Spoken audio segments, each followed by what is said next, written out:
महोदय मैं पुनः एक चीज कहना चाहूंगा महोदय, 30 सेकंड 45 सेकंड का समय चाहूंगा।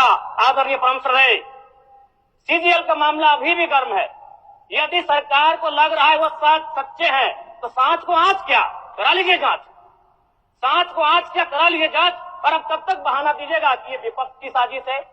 विपक्ष के सारे पे छात्र सड़कों पे नहीं है, सपने टूट रहे हैं, सपने नेशनल नाबूद हो रहे हैं, इसीलिए छात्र सड़कों पर है। और याद रखिएगा, उनके सपनों के बीच कोई आएगा, पहाड़ आए, दरिया आए या चट्टान आए, छात्र टकराएंगे महोदय। मैं फिर कहूंगा, यदि आप सच है तो सच को आंच क्या कराइए जांच, सीजीएल की जांच हो। मैं पुनः कहूंगा, खतियान आधारित स्थानीय नीति, विस्थापन नीति पुनः समीक्षा करते हुए लागू कैसे हो उस दिशा में राज्य को बढ़ना चाहिए। महोदय, यदि वास्तव में मैया सम्मान की राशि 2500 रुपए सम्मान है तो मैं चाहूंगा हम लोग एक सार्थक दिशा में बढ़िया महोदय। आज जितने भी माननीय हैं उनको बस की सुविधा दी जाए, जितने भी माननीय हैं अपने घर से ट्रेन की सुविधा से सदन आए, जितने भी माननीय हैं वो अपना टीए भत्ता का त्याग करे, जितने भी माननीय हैं यह जांच हो कि उनके बच्चे सरकारी स्कूलों में पढ़ते हैं या गैर सरकारी स्कूलों में पढ़ते हैं, निजी स्कूलों में पढ़ते हैं, इस विषय का भी जांच हो। अगर उसमें अगर कसौटी में उतरते हैं हम कहेंगे ये मैया सम्मान योजना है, और नहीं तो इसे केवल और केवल जिस सपने के साथ ये राज्य अलग हुआ था वो सपना कहीं ना कहीं अधूरा होगा महोदय। 2500 रुपया सम्मान की कसौटी नहीं होगा। सम्मान तभी होता है जब समानता से आता है, समानता है तभी सम्मान है। अगर समानता नहीं है महोदय तो किस सम्मान की आप बात करते हैं। अध्यक्ष महोदय, आदरणीय मुख्यमंत्री को दोबारा बहुमत से चुनकर आने के लिए भी धन्यवाद। माननीय वित्त मंत्री के द्वारा अनुपूरक बजट, द्वितीय अनुपूरक बजट जो 4,833 करोड़ 39 लाख लाया गया है, जबकि यही सरकार ठीक कुछ दिन पूर्व प्रथम अनुपूरक बजट, माफ कीजिएगा, प्रथम अनुपूरक बजट 4,833 करोड़ 39 लाख का लाया गया था।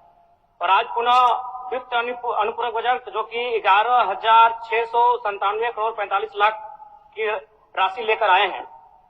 तो महोदय, जब पूर्व में हमारे पास जो निर्धारित राशि होती है और उन राशि को अगर हम खर्च नहीं कर पाते हैं तो फिर ऐसे बजट का एक दिशा का होना और राज्य की दिशा का अलग होना, कहीं ना कहीं इस चरितार्थ को हम लोग उदाहरण के रूप में प्रस्तुत करते हैं। महोदय, बजट की सार्थकता तभी आम व्यक्ति को समझ में आएगी जब एक गांव का सबसे गरीब व्यक्ति, गंगवा की पत्नी गंगिया, अपनी गठरी में बाजार के बजट को रख पाई। आज तमाम माननीयों ने, हमने भी सोचा था कि पक्ष की तरफ से विषय को रखा जाएगा, विपक्ष वाले तर्क को प्रस्तुत करेंगे और इसी बीच मैं एक नया नवेला युवा सीखने का कार्य करूंगा। लेकिन मैक्सिमम समय इन्होंने दिशाहीन मुद्दों पे रखा। तो मैं, चूंकि मैया सम्मान योजना मूल बिंदु रही, केंद्र बिंदु रही, किसी ने उसे सम्मान कहा, नारियों का सम्मान कहा, महिलाओं का सम्मान कहा, हम लोग भी महिलाओं के सम्मान के पक्षधर हैं। हमारे एक भाई कह रहे थे कि 2500 रुपए की राशि जब एक स्कूल कॉलेज में पढ़ने वाली बहन को दिया जाएगा तो उससे वो स्कूल कॉलेज कागज, कॉपी, कलम की सामग्री लेगी। मैं कहना चाहूंगा, अगर आप उसे स्कूल कॉलेज जाने से पहले अगर 2500 रुपए देंगे तो उसे आप निकम्मा और आलसी बनाएंगे। यदि आपको उस राशि को देना है तो उसके स्कूल कॉलेज जाने के बाद दीजिए, स्कॉलरशिप के रूप में दीजिए। मैं आज पुनः कहूंगा, क्योंकि आप सत्ता पक्ष में हैं, आप संभवतः अपने इस विषय को बचाएंगे, आप अपना पक्ष रखेंगे कि आपने मैया सम्मान योजना एक महान कार्य किया है। लेकिन मैं फिर कहूंगा, 18 साल, 25 साल, 30 साल की लड़कियों को जो आप फ्री में 2500 रुपए दे रहे हैं, आप उनकी प्रतिभा को हनन कर रहे हैं, आप उनकी प्रतिभा को नकारात्मक दिशा में ले जाने कार्य कर रहे हैं महोदय। मैं इसे आप स्कॉलरशिप का रूप दीजिए। आप 2500 रुपए देना है, स्कूल से पहले देंगे ना। मैं कह रहा हूं, मेरी भी सैकड़ों बहनें हैं गांव में, अगर आप स्कूल जाने से पहले 2500 रुपए उनके हाथ में देंगे, उस पैसे को वह गलत कार्यों में, गलत नहीं कहेंगे, कुछ ऐसे कार्यों में खर्च करेंगी जो लुभावनी हो। स्कूल जाने के बाद, अटेंडेंस के बाद अगर आप देंगे स्कॉलरशिप के रूप में तो वो बहन स्कूल तक जाएगी। दूसरा सवाल और एक महत्वपूर्ण विषय महोदय। एक मिनट माननीय सदस्यगण, सभा की सहमति हो तो सदन की कार्रवाई समाप्त होने तक समय बढ़ाई जाए। बोलिए, अब समाप्त करिए, बोलिए। महोदय, यदि वास्तव में मैया सम्मान की राशि 2,500 रुपए सम्मान है, तो मैं चाहूंगा हम लोग एक सार्थक दिशा में बढ़िया महोदय।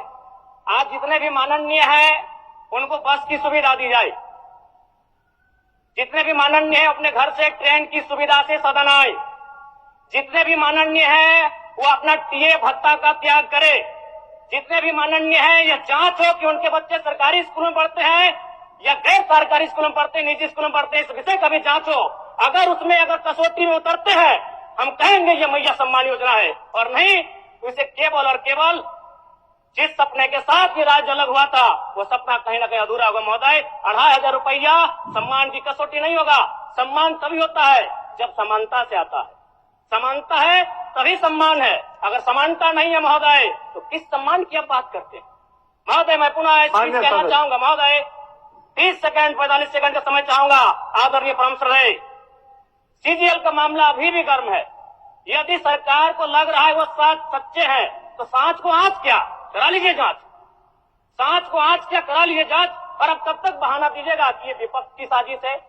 विपक्ष के सारे पे छात्र सड़कों पे नहीं है, सपने टूट रहे हैं, सपने नेशनल नाबूद हो रहे हैं, इसीलिए छात्र सड़कों पर है। और याद रखिएगा, उनके सपनों के बीच कोई आएगा, पहाड़ आए, दरिया आए या चट्टान आए, छात्र टकराएंगे महोदय। मैं फिर कहूंगा, यदि आप सच है तो सच को आंच क्या कराइए जांच, सीजीएल की जांच हो। मैं पुनः कहूंगा, खतियान आधारित स्थानीय नीति, विस्थापन नीति पुनः समीक्षा करते हुए लागू कैसे हो उस दिशा में राज्य को बढ़ना चाहिए। और महत्वपूर्ण विषय महोदय, मैं ये कहना चाहूंगा, हो गया माननीय जयराम कुमार जी, हो गया। धन्यवाद महोदय। सरकार के